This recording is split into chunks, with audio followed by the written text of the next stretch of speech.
this is David with IsoHorns, and I'm back in San Antonio where we did the original Horn Hoedown Showdown horn test. And in that test, we showed that IsoHorns outperforms RF elements in 5 gigahertz, even though IsoHorns is a wideband horn going from 4.9 to 7.2, but specifically designed for 6 gigahertz. So our 6 gigahertz horn outperformed RFE's 5 gigahertz horn in 5 gigahertz in its native frequencies. But we made a few mistakes in our first test, and before I climbed the tower to retrieve our horns and radios, I wanted to correct some of those mistakes. So make a quick video kind of discussing the mistakes that we made and also how we corrected them. So the first mistake that we made is that we had the power cranked way too high on the radios. So I forget what the power levels were, something like 28 dBm, but they were fully maxed out EIRPs above the legal limits. And so by lowering the power levels, we actually improved the signals. So particularly, we improved the modulation rates of the connected stations. So this time, or right now, we are operating within legal limits. So you can see here, we've got output power 12 dBm on the radio. And that same is true for the RF elements and for the IsoHorns. We're using the same settings. So we've got antenna gain 16 dBi, cable loss 2 dB, 12 dBm, and then the same is true for the IsoHorns. And we're operating in 5.7, so 500 or 5,700 megahertz with a 40 megahertz channel width, and this is a DFS channel. And that's true for both IsoHorns and RF elements. So looking at IsoHorns here, while there's no stations connected, looking at RF elements here,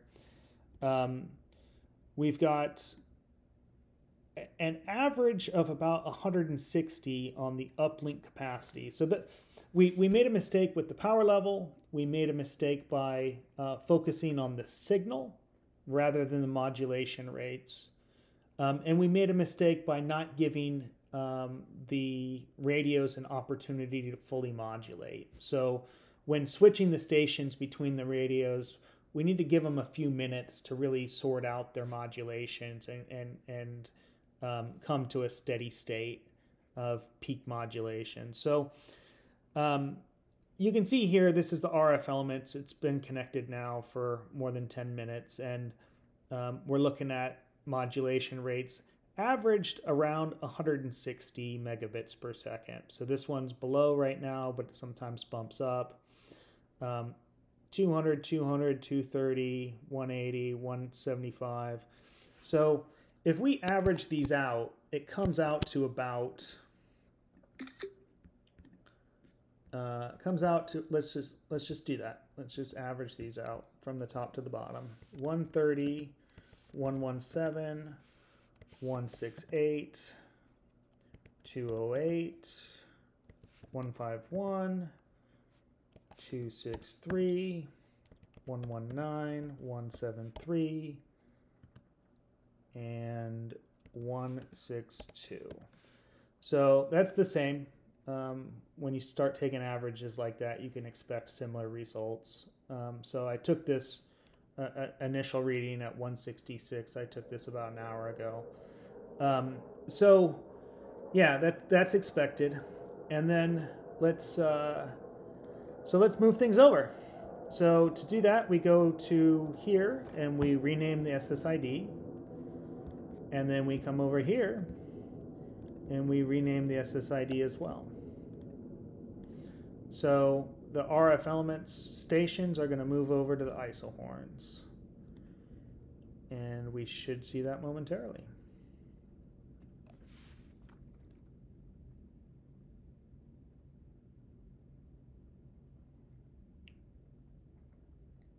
So we've given the IsoHorns a few minutes to have all the stations connect and modulate. And so let's take a screenshot of the uplink capacity of the IsoHorns and compare it with RF elements.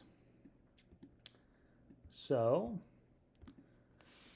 207, 211, 240, 262, 256, 313, 197, 246, 202. So this is about the same as my previous measurement, but we see that the uplink capacity, which is the download speeds for the subscribers, is about 237 on average megabits per second download capacity.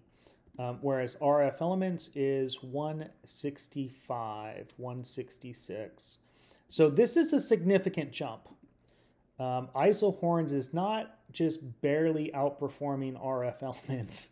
IsoHorns is crushing RF elements. 5 gigahertz horn antennas in 5 gigahertz, but IsoHorns supports 6 gigahertz, all the way up to 7.2 and all the way down to 4.9.